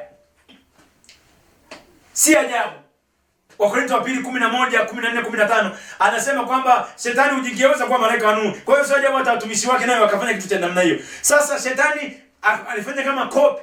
Nikaona uwepo unafanana na wewe unakuja. Lakini ule wewe unakuja, kwanza sijauita, sijauendelea mazingira uje, sijautaka. Afu umekuja, naona amani ya moyo inakimbia. Kwa hiyo shetani ukishajifunza ukajizoeza, hata shetani akitaka kukopi, utamnasa tu. Kwamba sikujifunza hivi, sikupokea hivi, sikupokea hivi. Sasa Elia akiwa amekaa pale, amesha muda wa mvua kunyesha umefika, anamtuma mtumishi wake, kachungulia huko vipi huko, kuna mawingu kidogo ya mvua, maana nishaliita jina la Bwana hapa, nafungulia ile mvua niyo mbingu nilizozifunga zisinyeshe. Nimezifungulia, naona kitu bado hakina dalili. Nenda kaangalie. Unajua akiwa mtu hivyo, njia za kiroho ni za ajabu sana. Njia za Mungu ni za ajabu sana. Elia anashuhudia miamba inapasuka, tetemeko la ardhi. Yule Mungu mwenye kuogofya sana angeweza kutumia hizo njia, lakini amejifunza, amejizoeza. Hakubabaika, maana wenda hata aliyeleta hivyo wenda hata hakuwa Mungu. Ukaja moto mkali. Biblia inasema wala Mungu hakuwepo kwenye huo moto. Usipojifunza na kujizoeza, utasikia masauti, utajua ndo hapa ndo Mungu ndo amesema hapa sasa. Hapa Mungu ndo amesema hapa. Elia anauangalia ule moto. Sio huu. Sio huu. Moto ukishajua ameugundua, shetani kama ndo ameuleta, unaenda zake. Anasubiri tena, inakuja earthquake. Tetemeko linatishia, mawe yanadondoka. Elia ambaye amejifunza na kujizoeza anaangalia matetemeko, anasema sio hiki. Moto, tetemeko, vurugu inakuja, tufani, bila Mungu hayumo. Alafu mwishoni inakuja sauti ndogo kabisa, eti ndio Mungu anakuja kusema kwamba kupitia hiyo sasa. Ndio hizi ndizo faida za kujizoeza, na ni faida za kujifunza na kujizoeza. Mimi hapa nilipokaa na ninakazana, si kwamba nimekwisha kufika. Hakuna ambaye atakwambia amekwisha kufika. Kila mtu unapaswa ukazane. Ukazane. Lakini hapa nilipokuwa, hakuna namna nguvu za giza zitapita kwenye my bedroom nikiwa sijapata notification. Nitapata notification. Nitapata taarifa kwa sababu nimejifunza. Yaani nimejifunza roho, nimejifunza mwili, na nimejifunza na nafsi yangu. When my body fails, ikitokea mwili wangu umeshindwa, nafsi itajua. Nafsi ikitokea imeshindwa, roho yangu itajua. Haviwezi vikashindwa vyote. Nitakaposhindwa vyote, Mungu ataleta breakthrough kwa namna nyingine. Tutajifunza hayo mambo kwenye somo la vita vya rohoni. Siku moja nikiwa nimepumzika baada ya kuomba kuanzia saa 5 mpaka saa 9 usiku. Naomba nilikuwa nimekaa kwenye kiti. Muda nimepumzika tukitandani hivi, nikasikia nguvu za giza zimenikamata. Wale waliozoea ushindano wa kiroho wanaweza wakaelewa. Watu ambao maanga ya kiroho haijafunguka, yakitokeaga mambo hivi hata wengine hawezi kuyagundua kama yametokea. Anaweza tu akaona tu amekamatwa na usingizi wa gubi, au mwingine akaota ndoto ambazo za ajabu. Sema ninapopasa ashindane ashinde, kwa sababu anga haijafunguka, anakuwa hajagundua kitu. Sasa nikagundua nimekamatwa. Kwa hiyo nikajigundua mimi ni fulani, nishaamka hapa, lakini nguvu zimenikamatia. Kwa hiyo sasa ninaona, ninajua kinachoendelea, lakini sina uwezo. Nguvu mwili umeshikwa. Nguvu za nafsi yangu, maana nimeshikisha kuamka. Wakati ukiwa umelala fofo kabisa, wakati huo sehemu kubwa ya mwili na nafsi havifanyi kazi kama ambavyo roho inahusika. Lakini kwa muda kama ule nilipokuepo, nafsi ilikuwa inahusika na mwili unahusika, sababu nilikuwa nimeamka, lakini najigundua nimeshikwa. Yaani ningeweza kujisikia kwamba mimi ni fulani. Hapa kinachoendelea ni hiki na hiki, nikiwa nimeamka. Katika hali hiyo sasa, Kulikuwa na redio kubwa pembeni, kuna mhubiri wa saa 9 anaomba kwenye redio kwa njia kubwa. Maombi ni ajabu sana. Nikawa naona napata kama ushauri unaingia wazo kwenye nafsi sasa. Kwa sababu sijalala, ila nimekamatiwa pale na nguvu. Ushauri umekuja kama wazo kwenye nafsi, nyosha mkono wako uiguse redio. Sijui Mungu ana siri gani na maombi, kwamba ilihitajika maombi yanisaidie. Nikafanya bidii ya kutaka kunyosha mkono kuigusa redio, lakini nguvu zilikuwa zimekamata, nikaona sina uwezo. Kwa muda huo mfupi ilibidi zipite ndoto zingine za kunisaidia, maana nilifanya majaribio ya kukemea, ya kuomba, haijawezekana. Zilibidi zije ndoto, short dreams za kunifanya nikemee kwa roho. Kwa hiyo ghafla nikaona nipo kwenye barabara, muda hayo matukio yanaendelea. Nikaona nipo kwenye barabara, kuna mzee mmoja anamrushia mwenzake uchawi na mimi nauona. Kwa hiyo nikaona na ukemea ule uchawi kwa jina la Yesu. Kwa roho yangu, muda na ukemea unataka kuleta relief fulani huko nilipokamatwa, lakini hiyo ndoto ikapita nikiwa sijafanikiwa kujirelease. Ilipoisha ikaunganika nyingine. Nikamwona mtu mmoja ambaye ni kiongozi wetu, alikuwa kiongozi mratibu, alikuwa wakasipeta Tayomi, mnaoifahamu, kwa huo mkoa ambao nilikuwepo. Nikaona ghafla anaingia ndani mwake, amefungua geti. Alafu akataka aingie ndani, akaahirisha, akarudi uwanjani akaanza kuomba. Nikaona nimeungana naye kwenye yale maombi. Yale maombi ya pale akafumwa huko ilipo nimekamatwa. Zile nguvu zikawa kama mtu mmoja amezifukuza pale kwa nguvu, na zikajikusanya zikapotea zote na nikiwa naziona. Ingawa nilikuwa kwenye chumba chenye giza totoro. Sasa ona jinsi uhusiano wa mwili, nafsi na roho. Yaani hapa kuna kitu mwili unashindwa, roho hiyo nafsi ambayo imekwisha kufunzwa na kuzoezwa inaweza. Kuna mahali nafsi inapata shida, roho iliyofunzwa na kuzoezwa inaweza. Vimekaa hivyo vitatu vinasaidiana. Ni swala la mtu kuvitrain, avifunze. Akishavifundisha anaanza kuvifanyia mazoezi. Sasa Roho Mtakatifu alikuwa amenipa lugha. Maana nimesema tunajifunza na kujizoeza njia ambazo Mungu anaweza kusema na wewe. Roho Mtakatifu alikuwa amenipa lugha ya kwangu ndio kwa naielewa. Maana bado napigiwa simu wengi sana wameongea somo la ndoto. Wanapiga simu sasa, nimeota hivi. Hiyo kazi mnayoifanya ni ngumu mno, kutaka ndoto zako zote upige simu uelezewe. Utasumbua tu watu bure. Kwa sababu umepata mambo ya kwako, siri za kwako. Mimi ndoto zangu simwambii mtu, labda nampa tafsiri. Sio kumpa, kwa sababu ndoto kama ameileta Mungu, ni kwamba Mungu ananinong'oneza mambo yangu, bwana kuna hiki na kuna hiki na kuna hiki. Mungu ananinong'oneza mambo yangu. Sasa siri zangu. Kwa nini tunanena kwa lugha mpya? Tunanena kwa lugha mpya ili mtu anene siri zake na Mungu. Mambo ambayo haujayajua bado, kwa njia ya lugha mpya unayazungumza na Mungu. Sasa ni sawa sawa na namna hiyo. Unapoleta ndoto zako zote usimulie, ni siri zako ulizonong'onezwa wewe mwenyewe binafsi, unalazimisha ziwe public. Ndio tafsiri yake. Mambo mengi ambayo Mungu anakuambia kwenye ndoto ni mambo ya kwako. Anafanya tathmini ya mambo yako. Ni kama hivyo wewe unaonyeshwa mambo yaliyoko mbele. Kama kuna jambo atakushuhudia, uwashirikishe watu, muombe, ni sawa. Lakini sio kurupuka usingizini. Simu, mchungaji unajua nimeota hivi. Vyote. Wengine anapiga simu na kuuliza ndoto za mwaka juzi. Nyingine zishafikia hata expiry date. Tukidili na hiyo leo. Maisha ya kiroho unaweza ukasinzia sasa hivi ukapata zako lunch ukamwona niegeshe nipumzike kidogo. Ndani ya dakika 10 ukaota ndoto kama 3 zingine. Unataka na sasa upige simu kweli? Maisha ya kiroho kwa namna hiyo itakuwa ni magumu sana. Na hicho kiwango ni kiwango cha chini sana.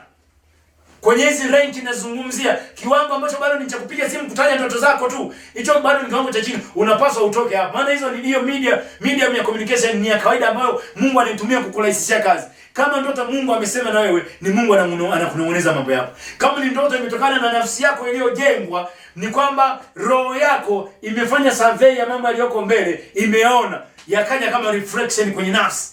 Umeonyesha mambo ya baadaye kidogo. Haina maana yoyote uanze kutype essay kwenye message kutafuta umepata mambo ya kwako yanayokuhusu, mambo ya watu wako. Kwa hiyo unapaswa wewe umekwisha kukua, tukue. Uwe kwenye kiwango cha kuweza kushughulika na mambo kama hayo. Maana ukibaki wa kuandika message, kuuliza tafsiri ya ndoto tu, ukibaki huko, lini utafika kwenye renki za kwanza kujua mambo gani yanaletwa kwenye mabaraza ya kimungu ambayo wewe umeifikia renki yake? Mungu akusaidie sana. Kwa hiyo sasa, kama ambavyo Henoko roho yake ilikuwa inafanya kazi kwenye kiwango ambacho taarifa za mambo ya gharika zilimjia. Usizani gharika wa kufunuliwa watu. Mungu afanye jambo Amosi 3:7 bila kuwajulisha watumishi wake manabii siri zake. Lazima inafika tu. Likija na nani yuko kwenye hiyo level linamwendea. Henoko alikuwa ametulia zake, lakini roho yake ipo kwenye hicho kiwango. Habari ya gharika ikampitia. Nimesoma kitabu cha Henoko nikaenjoy. Habari ya hukumu ya Mungu, roho yake ilikuwa kwenye kiwango cha kujua hukumu ya Mungu tangu wakati aliambiwa ni vizazi 70 toka sasa. Sasa vinahesabiwa vipi? Inaweza kuwa ni mtihani. Lakini Henoko alichungulia mpaka hukumu yote inapofanyika. Kumbe ndio itakavyokuwa hivyo, sawa. Rank yake iliruhusu ya kutembea na Mungu. Yaani alikuwa anatembea na Mungu kwa kiwango kilicho ruhusu. Kwa nini huoni malaika? Watu hawaoni malaika kwa sababu mbili. Their spiritual firmament. Angalau kiroho limefungwa. Wapo wanafanya nao kazi. Kuna muda anatembea wakiwa wameongozana naye, ila hajawaona kwa sababu tu ya kuna firmament ya kiroho haijafunguliwa. Kwa hiyo wapo, ila hajawaona. Inaweza kawa ni kukosa maarifa, inaweza kawa kuna namna macho ya kiroho haijafunguliwa, lakini kama haya ninayozungumza ya anga la kiroho, basi zile experience za kuwaona na wanawaona malaika, usizani wote ni kwamba ni wana maombi wazito sana. Kuna watu ambao umewazidi kabisa kwenye mambo ya kuomba na nini, lakini their firmaments, maanga yao ya kiroho yalifunguliwa. Kwa hiyo ikitokea yupo, anaweza akaona. Hata kama hiyo mienzi amekuwa busy ofisini kiasi kwamba hajawa na muda mwingi wa kuomba, lakini kwa sababu ndo raha ya kuoperate kwenye kiwango fulani cha kiroho, ni kwa sababu hata usipopata muda wa kufanya masuala mengine ya majukumu ya kiroho, wewe utabaki kwenye ile rank yako, unaoperate kwenye rank. Rank zile huwa haziondolewi, ngumu ni kuzifikia, ila haziondolewi. Ngumu ni kuzifikia. Pambana uwe unapanda kwenye zile rank. Ukishaifikia rank husika, ile rank, shetani mpaka sasa, shetani bado yupo kwenye ile rank ya kiwango cha kerubi. Akikutana na vimalaika hivi ambao wapo kwenye level ya malaika, yeye rank yake aliyoumbwa nayo ni rank ya kiwango cha kerubi. Kwa hiyo malaika wanakuwa kwa swala la cheo wako chini yake. Sema hawezi kutoa oda kwa malaika wa Mungu, maana malaika wa Mungu wanapokea oda upande mwingine wa nuru. Lakini aliwezaje kuwa na influence kushawishi malaika wengine? Kwa sababu ya cheo alichokuwa nacho. Alikuwa kuna cheo fulani, na hicho cheo hajaondoka, yani yupo kwenye renki ile. Leo hii kerubi shetani akikutana na kerubi ambaye ni mtii kwa Mungu, wataonana hapo kwenye level moja. Ila huyu mmoja amebaki kwenye chanzo chake cha uzima na utukufu, huyu mwingine amefarakana nacho. Ila renki yao waliumbwa wakiwa na renki moja. Kule rohoni ni swala la rank. Hilo ndo linajalisha sana. Nilikuwa naangalia kipindi fulani cha prophet cha nani moja, ajali ya train iliyoenda kutokea Indonesia, yeye aliona akiwa Afrika Magharibi. Hajatafutwa yeye kule na Roho Mtakatifu akaambiwe. Roho Mtakatifu afanywe uchambuzi kwamba nauni mwambie nisimwambie. Ni swala la upo rank gani? Kama ni hiyo rank, taarifa watu wa rank yote itawakuta. Itakukuta. Nikuuliza unayemtazama. Tumepatwa na kifo cha tumepatwa na msiba mkubwa kama taifa hivi karibuni kwa mnaonitazama kutokea Tanzania. Wangapi mlipata indications za kiroho kwamba your president huyu mlienee sasa hamtakuwa naye? Uenda wengi mlikuwa mpo katika harakati tu za kupiga hata watu wa rohoni ushabiki kwamba labda aongezewe muda afanyaje. Sasa usizani kwamba watu wote hawakupata taarifa. Taarifa ilikuja, ila kama haupo kwenye renki hiyo, kwenye hizo kansas, haupo kwenye hiyo renki, wewe kukufikia. Ile kuna watu waliipata yani wakajua, okay, hivi ndivyo lilivyo. Wapo walioipata. Kuna matatizo ya corona. Exercise yourself. Kuna sehemu ya jiulize tu, ni mara ngapi umepata taarifa za kimungu za kuhusu corona? Sio kama uombe wewe. Sio kama ufungi. Hayo unayafanya. Ni swala la unaoperate upo kwenye level ipi. Ndio maana taarifa zinazohusu corona zinaweza zikaja, zikakuta wewe unapooperate zenyewe zimeishia anga jingine. Nadhani sasa mtazamaji unaanza kuona picha namna ambavyo ni muhimu kupanda madaraja. Unapanda madaraja, na siri ni kama ambavyo nimekwambia, unaanza kushughulika na anga la kiroho lifunguke, alafu unaanza kuongezeka, utaanza kujifunza na kujizoeza. Unapoongezeka viwango vya kuweza kulimiliki anga la kiroho na kuwa na functionality ya juu, utendaji wako kazi nyingine inakubadilishia rank. Mungu ataposhuka mahali kufanya jambo lolote, watu wenye hiyo rank wanalinasa. Watu wenye hiyo rank wanalinasa.